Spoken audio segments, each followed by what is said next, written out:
72 hours, 3 days and nights of silence, with my finger resting on the trigger, waiting for the one shot that could decide everything. In enemy territory, every second felt like a lifetime, and every breath risked exposing me. This is the story of how I held still long enough to take the most important sniper shot of my life. This is the story of Operation Ghost Shot Protocol, and I'm warning you right now. This isn't your typical war story. This is about pushing the human mind and body beyond what you think is possible. About waiting 72 hours for a 3-second window to take the most important shot of my life. A shot that would either end a terrorist network responsible for killing American soldiers or result in my own death deep in the Afghan mountains. I'm Steve Harris, former Sergeant Major with 25 years of service, and every day on this channel I bring you real military operations that I lived through firsthand. Not Hollywood versions, not sanitized reports. The raw, unfiltered truth about what it means to serve in the most dangerous places on Earth. These are stories that changed me forever, and today's story will show you exactly what happens when a soldier's mental toughness is tested to the absolute breaking point. Before I take you through every agonizing hour of those 72 hours, make sure to hit that like button if you want to hear more authentic combat experiences. Subscribe to this channel and turn on notifications so you never miss these real military stories. And leave a comment telling me if you think you could stay motionless for 3 days straight with enemy fighters walking around you. All the professional tactical gear and survival equipment I personally use and recommend are linked in the description below and in the pinned first comment. October 2004, southeastern Afghanistan, in mountains so remote that the nearest friendly forces were over 30 miles away. I was about to begin the longest 3 days of my life, lying in a rocky depression 847 meters from a compound where one of the most dangerous terrorist leaders in the region was expected to appear. But here's what made this mission a nightmare. I had no idea when he would show up. Could be in 6 hours, could be in 6 days. The target was a man we codenamed the Falcon, a former Afghan military officer who'd been coordinating devastating attacks against American forces. This wasn't some amateur with an AK-47. The Falcon was a professional soldier, probably Soviet-trained, who understood modern tactics and had been adapting them for guerrilla warfare. His network had killed 37 American soldiers in just 4 months, and our intelligence indicated he was planning something catastrophic. Possibly a coordinated strike that could kill hundreds. The briefing had been clear. Conventional assault was impossible. The compound sat on a rocky outcropping that could be defended by a handful of fighters with RPGs. Helicopter assault would be visible for miles, giving the enemy time to escape through tunnel systems we knew existed throughout the region. Airstrikes were ruled out because we needed confirmation of elimination, and the risk of civilian casualties was too high.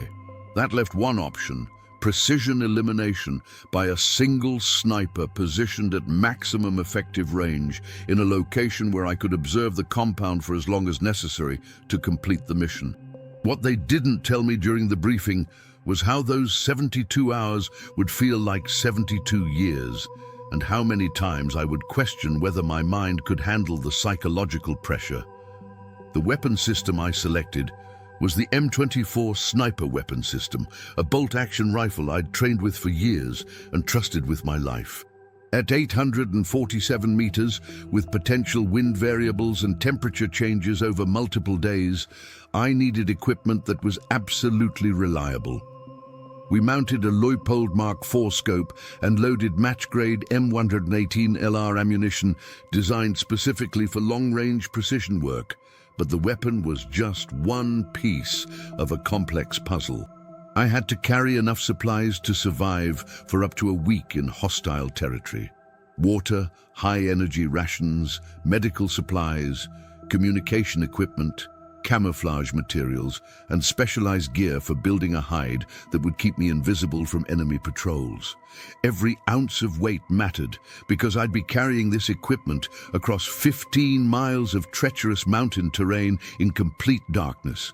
The psychological preparation was more important than the physical gear.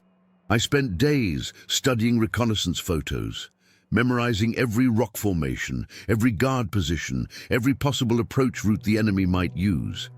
I visualized the shot sequence hundreds of times. The breathing pattern, the sight picture, the trigger squeeze, the follow-through. In sniper work, mental rehearsal can mean the difference between mission success and catastrophic failure. 3 nights before the operation, I called my wife Sarah back in North Carolina.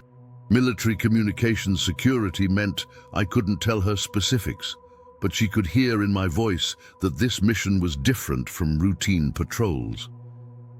"Promise me you'll come home, Steve," she said, her voice carrying the worry that every military spouse knows too well. "I promise," I told her, though we both knew that some promises are beyond a soldier's ability to keep. On October 15th, at 0200 hours, a Black Hawk helicopter dropped me at a landing zone 12 miles from the target area. The pilots were flying without lights, using night vision to navigate through mountain terrain that had claimed other aircraft.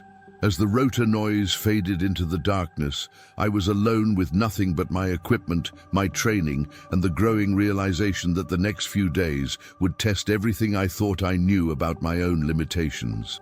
The infiltration route led through some of the most dangerous terrain I'd ever encountered.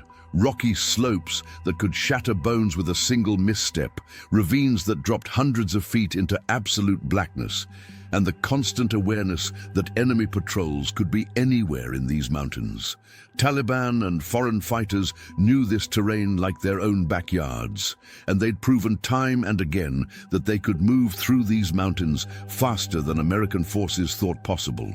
I moved with deliberate care, testing each foothold before committing my weight, using my night vision equipment to scan for threats while staying aware that the green glow could give away my position to anyone with similar technology. Every step had to be silent. Every movement had to be calculated because sound carries differently in mountain air, and what seems quiet at sea level can echo like thunder at altitude. After 8 hours of careful movement, I reached the base of the ridgeline I'd selected from satellite imagery. The climb ahead was the most dangerous part of the infiltration, steep, exposed terrain where enemy forces could spot me easily once daylight arrived. I had less than 2 hours to reach my observation position and establish camouflage before the sun revealed my location to anyone watching from the compound below. The ascent was a nightmare of loose rock and unstable footing. My equipment pack seemed to gain weight with every step, and the thin air at 9,000 feet made every breath precious. But as the eastern horizon began to show the first hints of dawn, I finally reached the position I'd identified. A natural depression in the rock face, screened by sparse vegetation and offering a perfect line of sight to the target compound. Now came the most critical phase, building a hide that would keep me invisible for days while maintaining a clear shot opportunity. Using my entrenching tool and natural materials gathered in darkness, I created a shallow scrape in the rocky soil, just deep enough to lie prone while keeping my rifle muzzle clear of obstruction. I arranged camouflage netting to break up my outline and scattered local rocks and vegetation to match the surrounding terrain exactly. By full daylight, my position was complete, and I got my first clear view of the target through my scope. The compound appeared as a cluster of mud brick buildings arranged around a central courtyard, exactly matching the intelligence photographs I'd memorized. I could see armed guards moving along stone walls, smoke rising from cooking fires, and vehicles parked in defensive positions. The main building where the Falcon was expected to appear measured exactly 847 meters from my position. A challenging shot, but well within my capabilities under ideal conditions. The waiting began, And that's when I discovered that the real enemy wasn't the Taliban fighters below. It was time itself, and what it does to a human mind forced to remain absolutely motionless while under constant threat. Hour after hour, I maintained surveillance through my scope, documenting guard rotations, vehicle movements, and patterns of daily activity. The sun climbed higher, and the temperature inside my camouflaged position became unbearable. The ghillie suit that provided essential concealment also trapped heat like a greenhouse, and within hours I was fighting heat exhaustion while trying to maintain absolute motionlessness. By mid-afternoon of the first day, I'd consumed nearly half my water supply, just trying to prevent my body from shutting down in the heat. The temptation to adjust position, to stretch muscles that were already cramping, was overwhelming. But sniper discipline is absolute. Any unnecessary movement could compromise the mission and result in the deaths of the soldiers this operation was designed to protect. As evening approached, I allowed myself to hope that the Falcon might arrive under cover of darkness, ending this ordeal before it truly began. But the compound settled into its nighttime routine without any sign of my target. Guard posts were reinforced, lights were extinguished except for strategic positions, and the mountains fell into an eerie silence, broken only by the distant sound of wind through rocky peaks. That first night was the longest 12 hours of my military career. Unable to sleep deeply while maintaining security watch, I dozed in short intervals between periods of observation. Every sound sent adrenaline coursing through my system. The clatter of falling rocks, the cry of a night bird, the distant hum of a vehicle engine that might signal the arrival of my target or reinforcements that could compromise my position. But before I continue this incredible story, I need to share something personal that's been making a huge difference in my life. You know, when you reach my age, you start noticing changes in your body that you never expected. I was dealing with fatigue, decreased energy levels, and honestly, things weren't working the way they used to in the bedroom. My erections weren't as firm or long-lasting as they once were, which was affecting my confidence and my relationship with Sarah. That's when I discovered a product that completely transformed my situation.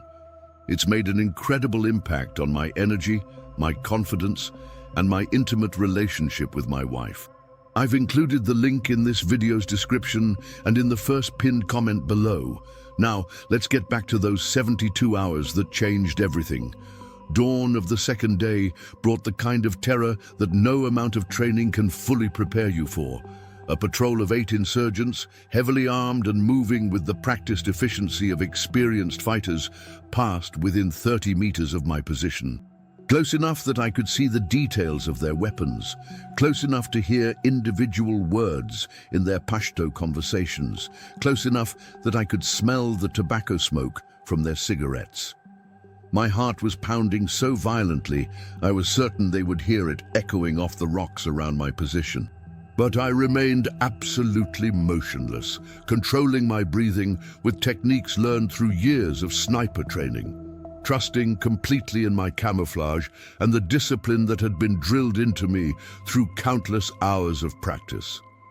One of the fighters stopped directly in front of my position, scanning the terrain with the experienced eyes of a man who'd survived years of mountain warfare. He stood there for what felt like hours, but was probably only minutes, his AK-47 held ready, his eyes moving methodically across the landscape where I lay hidden. I could see every detail of his face through my scope, the weathered skin, the intense concentration, the kind of alertness that comes from knowing that American snipers operate in these mountains. If he looked down at just the right angle, if the morning light hit my position differently, if I made even the slightest movement, this mission would end with my death, and the Falcon would continue planning attacks that would kill more American soldiers. Finally, after an eternity of inspection, he rejoined his patrol, and they continued down the mountain path. But the encounter left me shaken in ways I hadn't expected.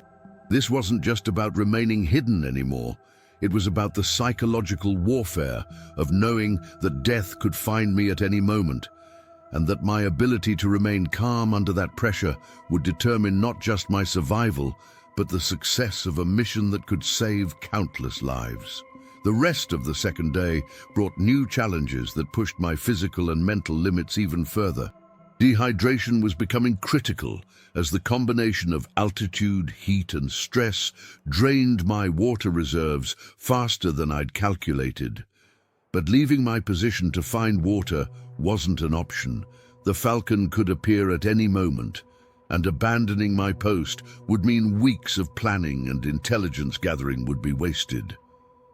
By midday, the effects of severe dehydration were creating hallucinations at the edges of my vision. Heat mirages made distant rocks appear to move, and exhaustion was playing tricks with my perception that made me question what was real and what was my mind creating threats that didn't exist. I had to constantly verify what I was seeing through my scope, double-checking every movement, every shadow, every potential target to distinguish between actual threats and phantom images created by a stressed and depleted mind. The afternoon of the second day brought visitors that made my blood run cold.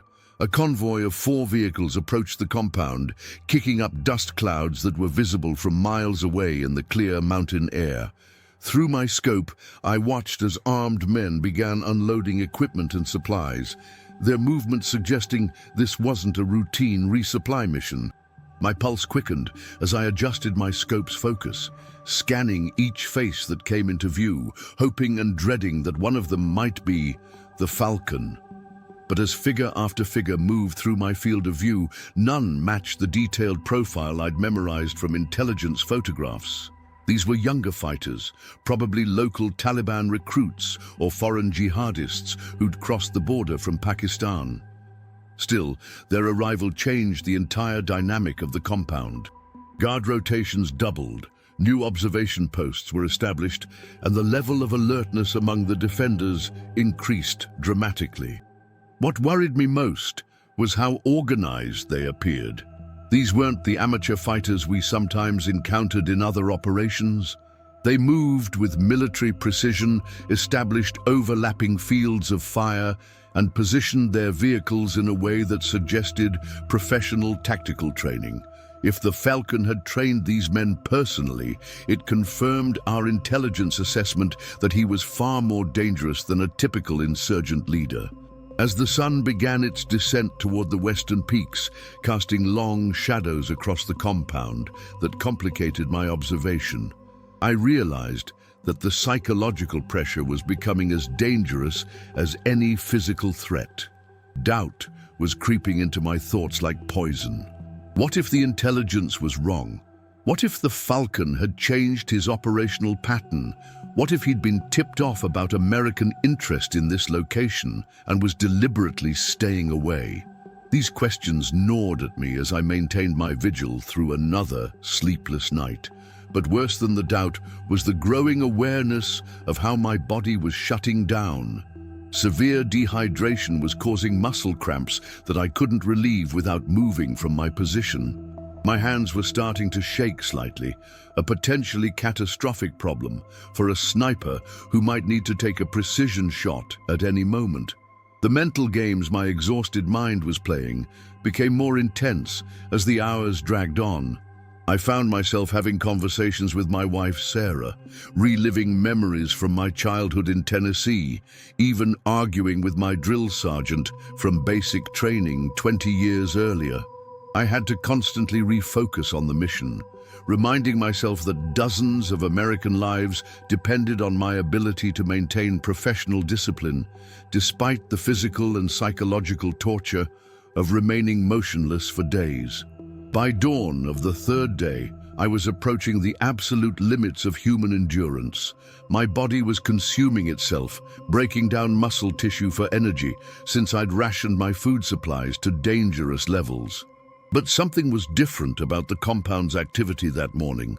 Guards seemed more alert, vehicles had been repositioned during the night, and there was an energy in the air that suggested something important was about to happen. That's when I saw movement on the mountain path leading to the compound. A single vehicle approaching at high speed, escorted by 2 motorcycles. Through my scope, I could see that this wasn't another routine supply run. The vehicle was newer, better maintained, and the escort riders were scanning the terrain with the practiced awareness of professional security personnel. My heart rate spiked as the vehicle entered the compound's main gate. Armed guards immediately surrounded it, their weapons ready but not threatening, the posture of men protecting someone important rather than confronting a potential threat. The vehicle stopped near the main building, and several figures emerged from the passenger compartment. The first man out was clearly a bodyguard, tall, heavily armed, moving with the controlled aggression of someone trained in executive protection. The second figure was older, wearing traditional Afghan clothing, but carrying himself with an unmistakable military bearing. Even at 847 meters, viewed through a high-powered scope, something about his movements, his posture, his way of surveying the compound triggered every alarm bell in my trained mind. But I couldn't be certain yet. The angle was wrong, the distance too great for absolute identification.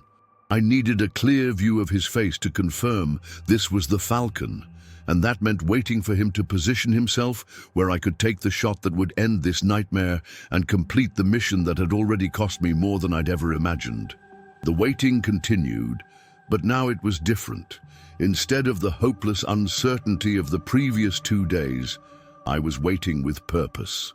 My target was in the compound, probably planning the next attack that would kill American soldiers, and I was the only thing standing between him and the execution of whatever operation he was coordinating. Hours passed as I maintained surveillance on the main building where the Falcon had disappeared after his arrival. Occasionally, I caught glimpses of movement through windows, shadows that could be my target, or could be any of the dozen other people now inside the compound. The psychological pressure was incredible, knowing that success or failure might come down to a few seconds of opportunity, and that 3 days of suffering would be meaningless if I missed that critical moment. The afternoon brought a development that nearly ended the mission in disaster. A patrol of 6 fighters began moving up the ridgeline toward my position, their path taking them dangerously close to my camouflaged hide. They weren't searching for me specifically. This appeared to be a routine security sweep, but if they continued on their current course, they would discover my position within minutes. I had 2 options: break cover and attempt to escape, which would mean abandoning the mission and probably getting killed during the withdrawal, or remain in position and hope my camouflage was effective enough to fool a close-range inspection. The choice was obvious, but that didn't make it any less terrifying. I controlled my breathing, slowed my heart rate using techniques learned through years of stress training, and prepared to become invisible. The lead fighter passed within 10 feet of my position. I could hear his breathing, could smell the oil he used to clean his weapon, could see the individual stitches in his boots as he stepped carefully through the rocky terrain just meters from where I lay motionless. My rifle was positioned so that I could engage him if necessary, but using my weapon would alert the entire compound and eliminate any chance of completing the primary mission. One of the fighters stopped directly above my hide, so close that if he'd looked down at the right angle, he would have seen my camouflaged form pressed against the rocky ground. He stood there for an eternity, adjusting his equipment, scanning the valley below with binoculars, completely unaware that an American sniper was lying at his feet with a loaded rifle and the training to kill him in absolute silence. Finally, after what felt like hours but was probably only minutes, the patrol continued its sweep and disappeared over a rocky ridge. I remained motionless for another hour, waiting to ensure they wouldn't return, before allowing myself to acknowledge how close I'd come to discovery and death. But the encounter had cost me something beyond the immediate terror. The stress of remaining perfectly still while enemy fighters moved around my position had drained the last of my emotional reserves. I was running on pure professional discipline now, the kind of automated response that comes from years of training but can't be sustained indefinitely without psychological consequences. As evening approached on the third day, I began to question whether my mind could handle another night of this psychological torture. The hallucinations were becoming more frequent and more convincing. I was seeing movement that wasn't there, hearing voices that existed only in my exhausted imagination, and struggling to distinguish between real threats and phantom dangers created by a brain that had been pushed beyond its normal operating parameters. That's when fate finally intervened.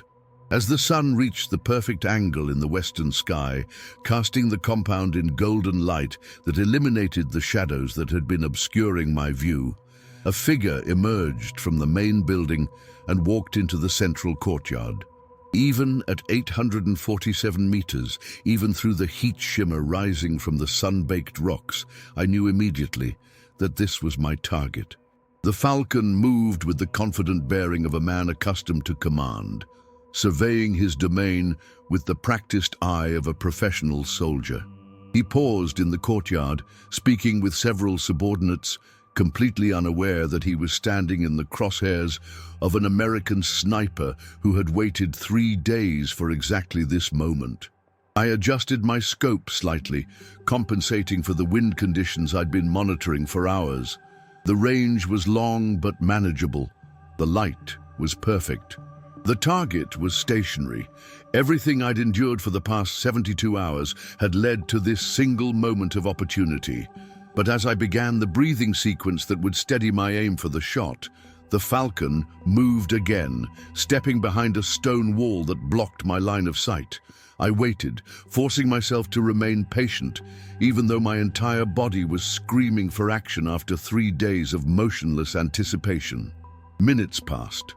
Then, just as I was beginning to think the opportunity had been lost, he emerged again, this time positioning himself near a vehicle in the courtyard. The shot was clear, the conditions were optimal, and I had perhaps 30 seconds before he would move again and disappear into the building. I controlled my breathing, found my natural respiratory pause, and began the trigger squeeze that would end the most psychologically brutal mission of my military career. But just as I was applying the final pressure that would send the bullet toward its target, something went wrong. What do you think happened in that critical moment? Leave a comment below and tell me what you think went wrong just as I was about to take the most important shot of my life. Did the weapon malfunction? Did the falcon spot me? Did something else entirely derail the mission after 3 days of hell? I want to hear your theories about how this incredible operation unfolded. The fourth day began with a development that changed everything about the mission parameters. During the night, while I'd been fighting exhaustion and hallucinations, a new group had arrived at the compound, and these weren't ordinary Taliban fighters. Through my scope in the early morning light, I could see men in military-style uniforms who moved with the precision of special operations personnel. They'd established new security positions, installed what appeared to be counter-sniper equipment, and were conducting systematic sweeps of the surrounding terrain. Someone had tipped them off. Whether through intercepted communications, human intelligence, or just the natural paranoia of experienced fighters, they knew an American sniper was operating in the area. The hunt for me had begun, and I was trapped in a position that had been carefully selected for one specific shot, not for defensive operations or escape routes. The psychological pressure that had been building for 3 days now exploded into full-scale mental warfare. Every shadow could be an enemy fighter moving to flank my position. Every sound could be the footsteps of the team that would discover my hide and end my life. The professional calm I'd maintained through years of combat operations was cracking under the strain of prolonged isolation, severe physical stress, and the growing certainty that I was being hunted by people who understood exactly how American snipers operate. But abandoning the mission wasn't an option. Too many soldiers' lives hung in the balance. Too much planning and intelligence work had gone into creating this opportunity. And somewhere in that compound, the Falcon was still planning operations that would kill more Americans. I had to complete this mission, even if it meant pushing my body and mind beyond what I'd previously thought possible. Make sure you're subscribed to this channel so you never miss these authentic military stories.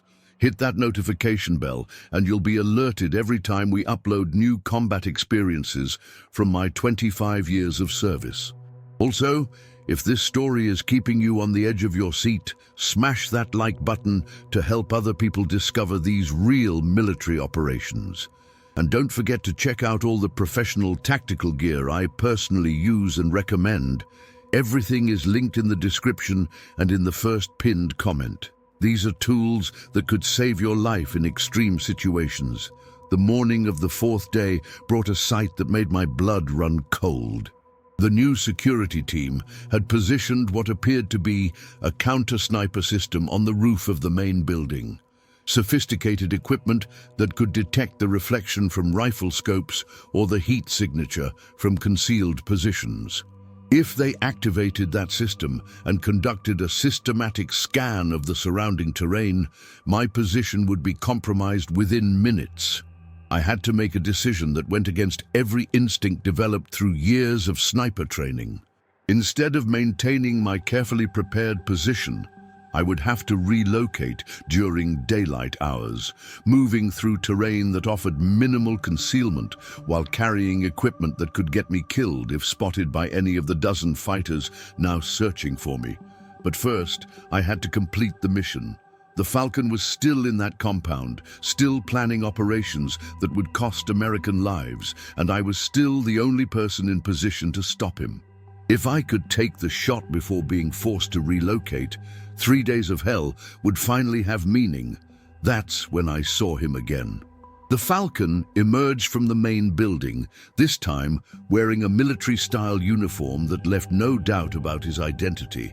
He was conducting an inspection of the new security measures, moving from position to position with the confidence of a man who believed his defenses were impenetrable. Through my scope, I could see his face clearly for the first time. The weathered features of a professional soldier, the alert eyes of someone who'd survived decades of warfare, the bearing of a man accustomed to command.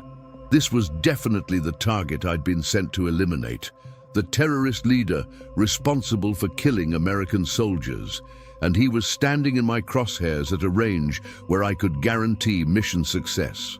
I began the familiar sequence that had been drilled into me through thousands of hours of training. Breathing control, sight alignment, trigger pressure, all executed with the mechanical precision that separates professional snipers from amateur marksmen. The conditions were perfect, the target was stationary, and after 3 days of psychological torture, I was finally going to complete the mission that had brought me to this desolate mountain position. But just as I was applying the final ounces of pressure that would send the bullet toward its target, disaster struck in a way I never could have anticipated. Just as my finger was applying the final pressure to complete the shot that would end 3 days of hell, a massive explosion erupted from somewhere behind the compound. The shockwave rolled across the mountains like thunder, and through my scope I watched the Falcon immediately sprint toward the main building, disappearing from view just as I would have fired. My perfect shot, the moment I'd waited 72 hours for, had been destroyed by what appeared to be an American airstrike on a target I knew nothing about. But that explosion changed everything about my situation, and not in a good way. Within seconds, the compound erupted into chaos as fighters ran to defensive positions. Vehicles started moving and radio chatter filled the air. More importantly, the new security team immediately began scanning the surrounding terrain with their counter-sniper equipment, methodically searching for the American spotter they now assumed had called in the airstrike. I had maybe 10 minutes before their systematic search would locate my position. 10 minutes to abandon a hide that had taken hours to construct. 10 minutes to gather equipment that could mean the difference between survival and death. and 10 minutes to begin moving through terrain that offered almost no concealment during daylight hours. The mission parameters had just changed from precision elimination to immediate survival. Moving during daylight after 3 days in the same position was like trying to operate with someone else's body. My legs were cramped beyond anything I'd experienced.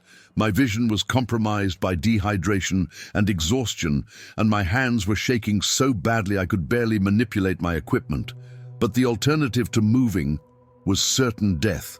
So I began the agonizing process of breaking down my position while maintaining the silence that had kept me alive for 3 days.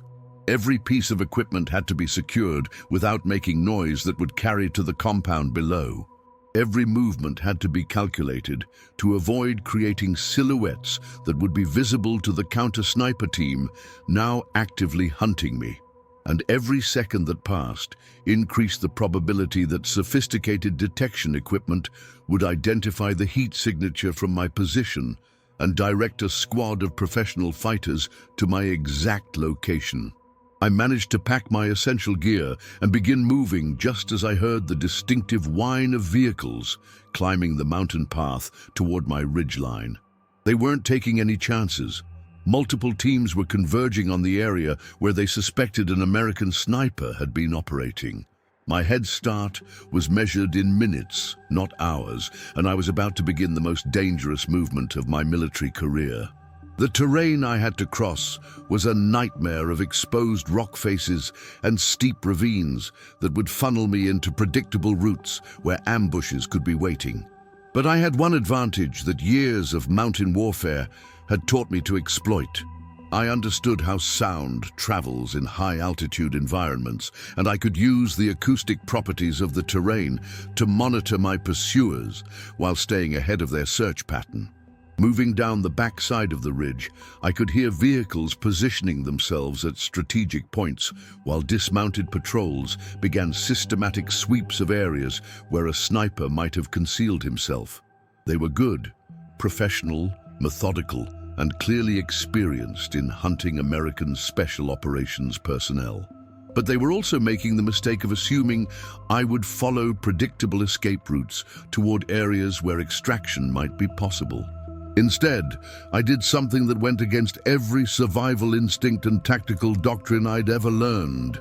Instead of moving away from the compound toward potential friendly territory, I began moving parallel to their search pattern, staying close enough to monitor their operations while avoiding the areas they would logically expect to find me. It was insane, it was dangerous, and it was the only strategy that might keep me alive long enough to complete the mission or reach an extraction point. For the next 6 hours, I played a deadly game of cat and mouse with professional hunters who understood exactly what they were looking for. I used every piece of fieldcraft knowledge acquired through 25 years of military service, every lesson learned in sniper school, every survival technique developed through operations in a dozen different countries. But most importantly, I used something that can't be taught in any school, the absolute determination that comes from knowing that failure means death, and that success means other American soldiers get to go home alive. The psychological pressure during that movement was unlike anything I'd experienced in previous combat operations. This wasn't the clean terror of a firefight where everything happens in seconds. This was the prolonged mental torture of knowing that professional killers were systematically hunting me, getting closer with every passing hour, while I struggled to maintain operational effectiveness despite severe dehydration, exhaustion, and the growing awareness that my body was approaching complete system failure. By late afternoon, I'd managed to establish a new observation position approximately 1,500 meters from the compound, much farther than ideal for precision shooting, but close enough to maintain surveillance and potentially complete the mission if the opportunity presented itself. More importantly, this position offered multiple escape routes and was located in terrain that would be difficult for the enemy teams to search systematically. Through my scope, I could see that the compound was still in a state of high alert. The security teams were maintaining their systematic search of the surrounding area, but they'd also reinforced the compound's defenses in ways that made a successful shot much more difficult. The Falcon, if he was still there, would be staying under cover until his security personnel determined that the American sniper threat had been eliminated. But as evening approached, something unexpected happened. Instead of continuing the search through the night, the enemy teams began withdrawing from the immediate area. Vehicle engines started, radio chatter decreased, and the systematic patrol pattern that had been hunting me all day began to collapse. Either they'd concluded that the sniper threat was gone, or something else was demanding their immediate attention elsewhere. That's when I realized what the explosion that had ruined my shot actually represented. It hadn't been a random airstrike. It had been part of a coordinated operation designed to flush me from my position and force exactly the kind of movement I'd just completed. Someone with detailed knowledge of American sniper tactics had orchestrated this entire sequence, and I'd played my part exactly as they'd anticipated. The Falcon wasn't just a terrorist leader. He was a tactical genius who understood how American special operations work, and he'd been using me as an unwitting participant in a larger operation I was only beginning to understand. The hunter had become the hunted, but more than that, I'd been manipulated into a position where my presence served the enemy's purposes better than my elimination would have. As darkness fell on what was now the fourth day of this nightmare, I faced a decision that would define not just the success or failure of this mission, but potentially the survival of countless American soldiers who didn't even know they were in danger. I could attempt to extract from the area, report the mission as failed, and live with the knowledge that the Falcon would continue planning operations that would kill my fellow soldiers. Or I could stay, adapt to the changed circumstances, and find a way to complete the mission despite being compromised, hunted, and operating far beyond the original parameters. The choice was obvious, but that didn't make it any less terrifying. I was about to extend the most psychologically brutal mission of my career into a fifth day, operating alone in hostile territory while being actively hunted by people who understood exactly how I thought and exactly what I was trying to accomplish. But somewhere in that compound, the Falcon was still alive, still planning, and still killing Americans. I couldn't let that continue. The night brought developments that confirmed my worst fears about how sophisticated this enemy actually was.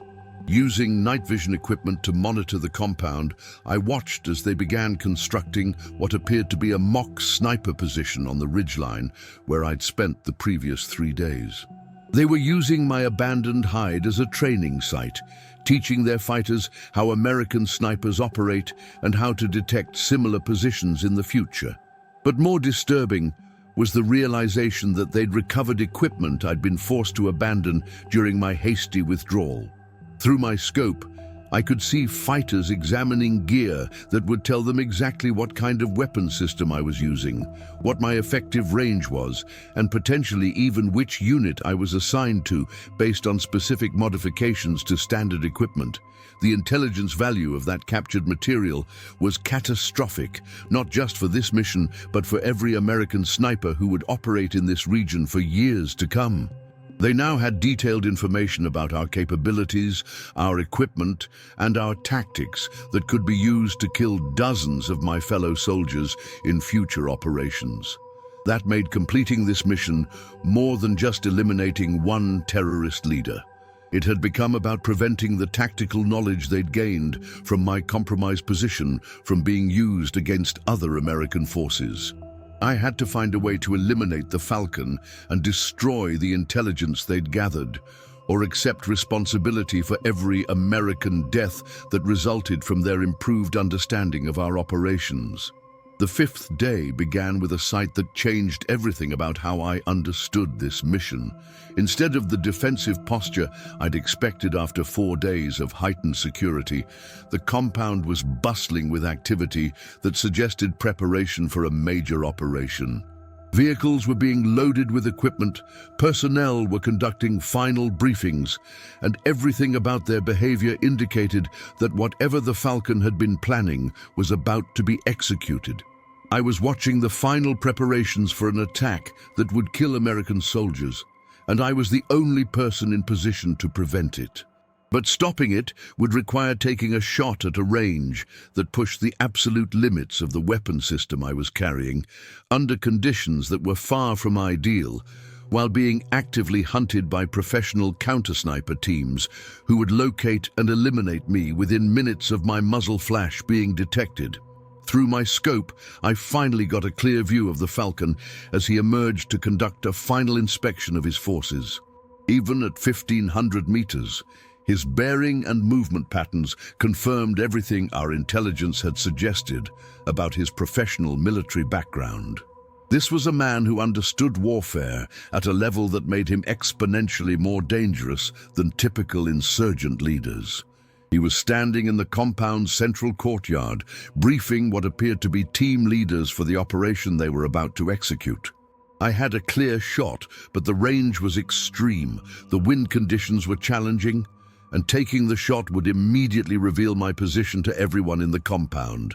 I would have perhaps 30 seconds after firing to begin an escape sequence that might get me out of the area before overwhelming enemy forces converged on my location. But as I began the breathing sequence that would steady my aim for the most difficult shot of my military career, I noticed something that made my blood run cold. One of the figures standing near the Falcon was wearing what appeared to be an American military uniform.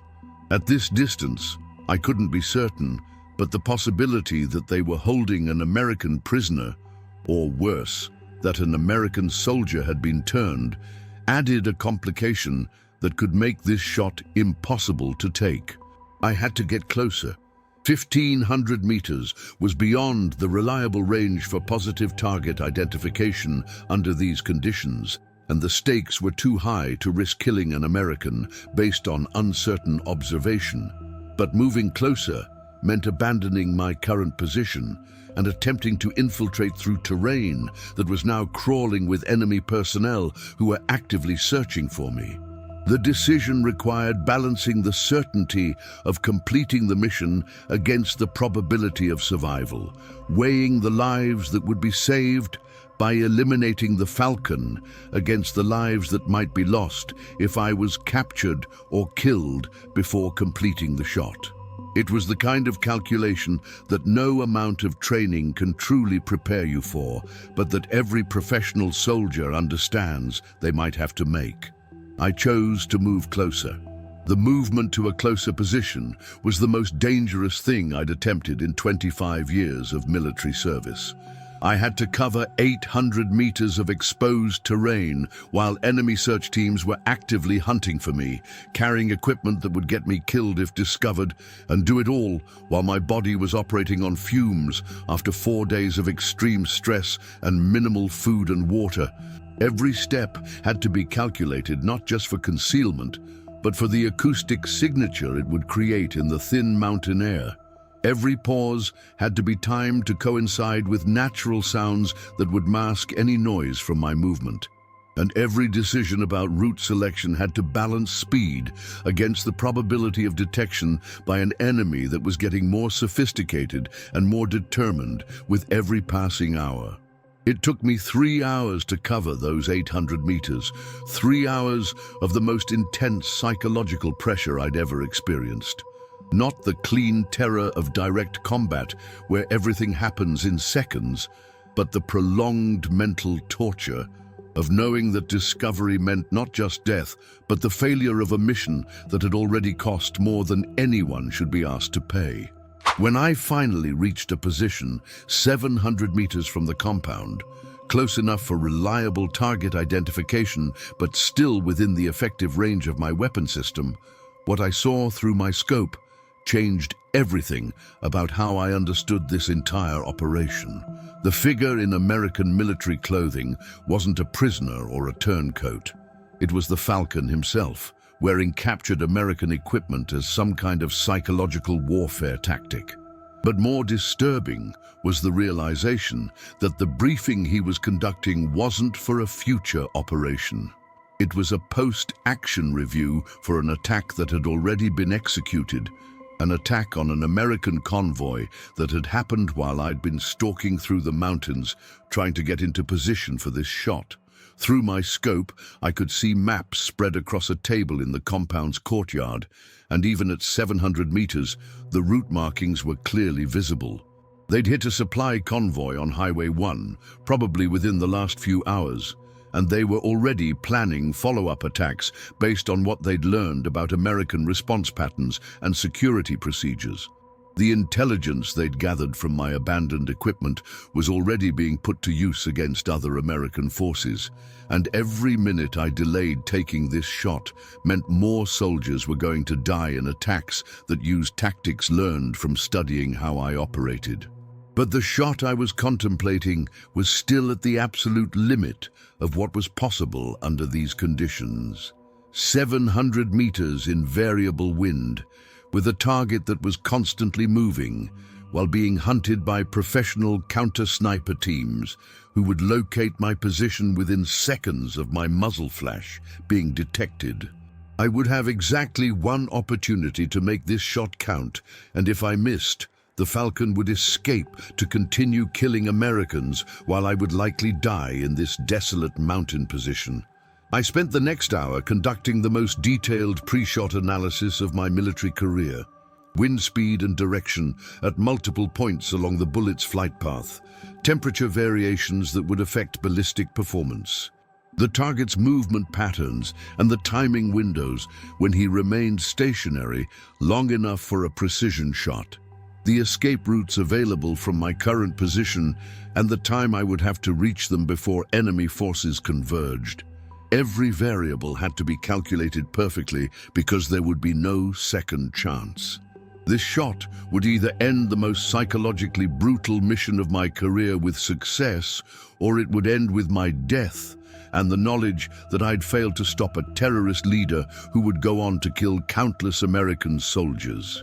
As the sun reached the optimal angle for long-range shooting, eliminating most of the atmospheric distortion that had been complicating my observations, the Falcon positioned himself exactly where I needed him to be. He was standing in the compound's central courtyard, reviewing documents spread across a table, stationary for what might be the only extended period in days. The conditions were as perfect as they were going to get. The wind had dropped to almost nothing. The light was ideal for target identification and ballistic performance. The range was challenging, but manageable. And most importantly, I was certain beyond any doubt that the figure in my crosshairs was the terrorist leader responsible for killing American soldiers. I began the breathing sequence that had been drilled into me through thousands of hours of training, controlling my heart rate and preparing my body for the shot that would end 5 days of hell. But as I reached my natural respiratory pause and began applying pressure to the trigger, something happened that I still have nightmares about 15 years later. A child, a boy who couldn't have been more than 8 years old, ran into the courtyard and stopped directly beside the Falcon. Through my scope, I could see the terrorist leader reach down and put his hand on the boy's shoulder in what appeared to be a paternal gesture. Whether this was his son, a relative, or just a local child who'd wandered into the compound, I couldn't determine. But what I could see clearly was that taking the shot now would almost certainly kill an innocent child, along with my intended target. The ethical calculation that every soldier dreads was happening in real time. I had a clear shot at a terrorist leader whose death would save American lives, but taking that shot would also kill a child who had nothing to do with the war that had brought me to this mountain position. The rules of engagement were clear. Civilian casualties were to be avoided whenever possible, but the tactical situation was equally clear.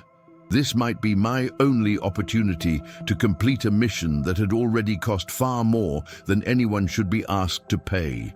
I held my position, hoping the child would move away and give me a clean shot. But minutes passed, and the boy remained next to the Falcon, apparently listening to some kind of explanation about the maps and documents spread across the table. The terrorist leader was using the child as human shield, either deliberately or through the kind of callous disregard for innocent life that had made him such a dangerous enemy. That's when I made a decision that went against every tactical principle I'd ever learned.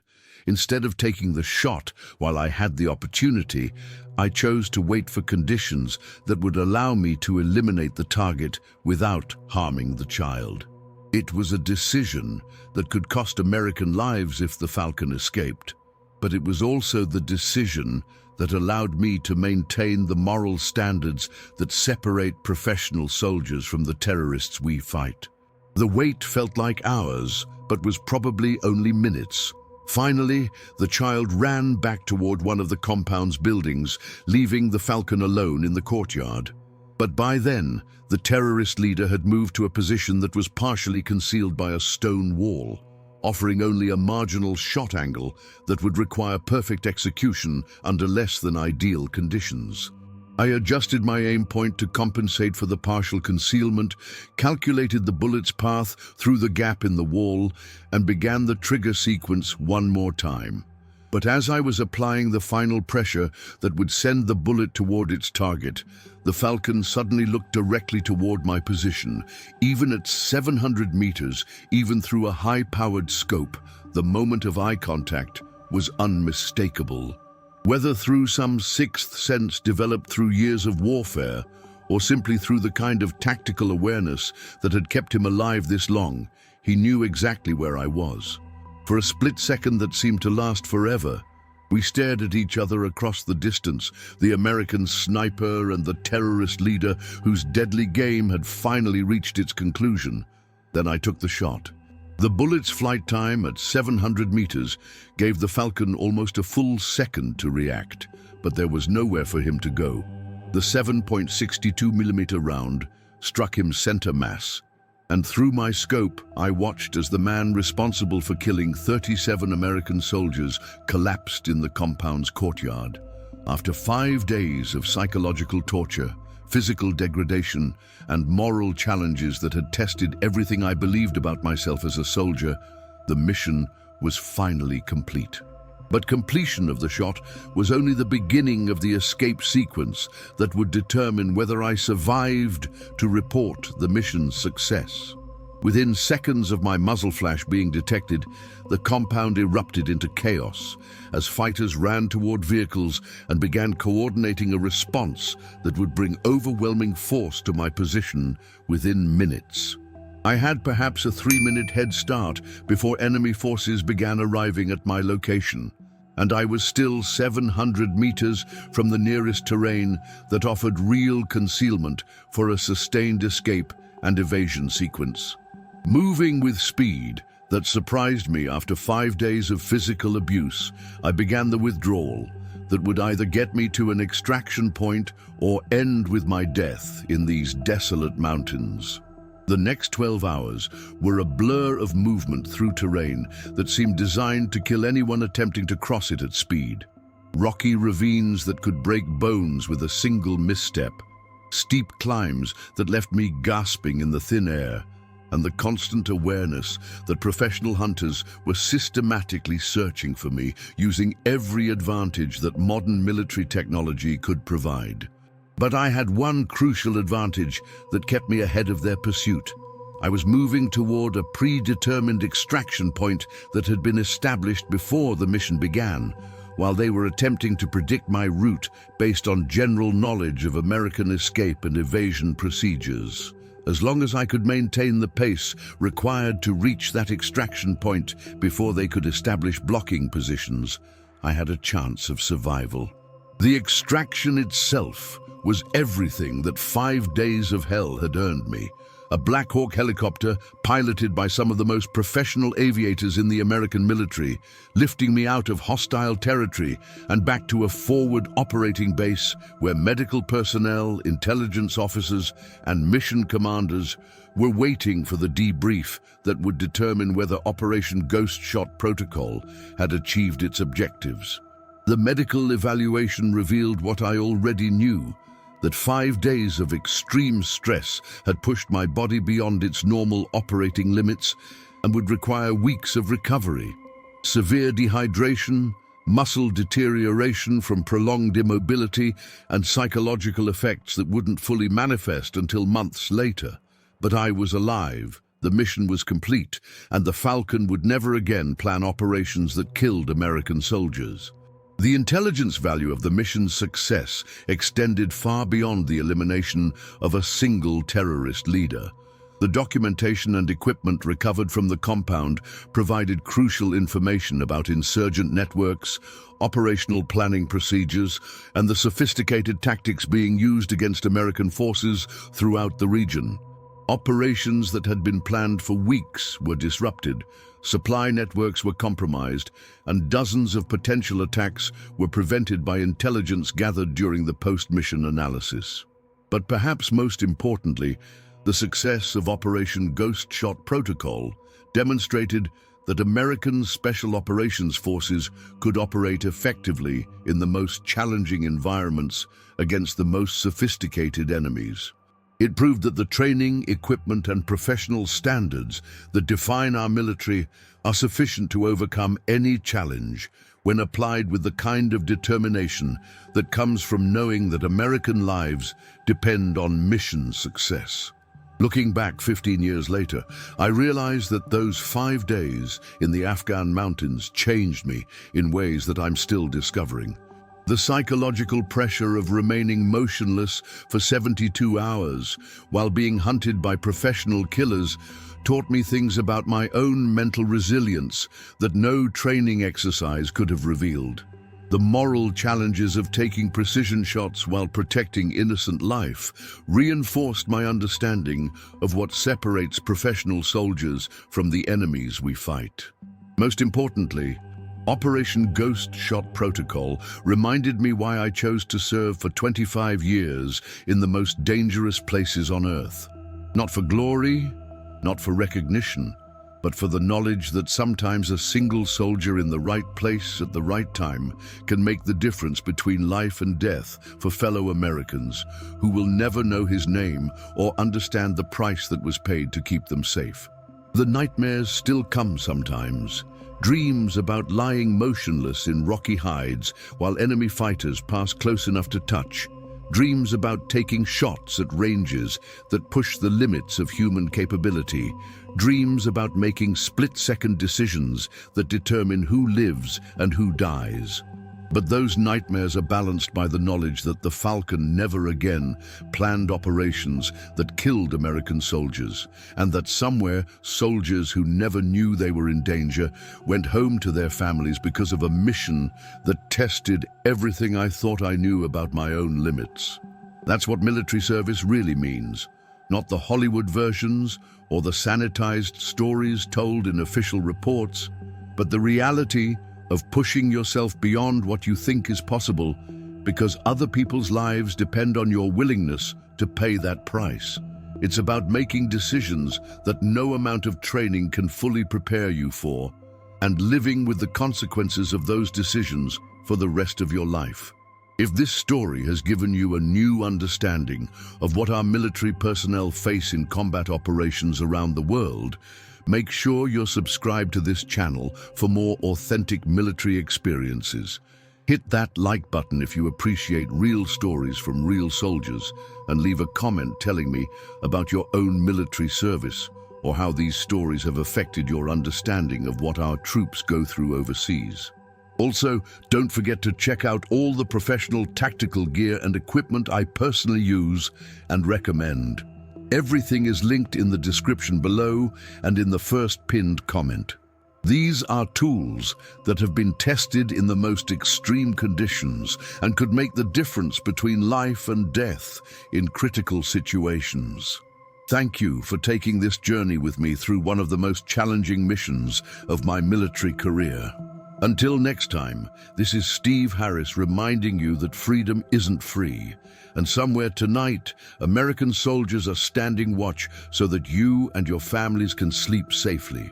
Remember them, support them, and never forget the price they're willing to pay for your freedom. Stay safe, stay strong, and God bless America.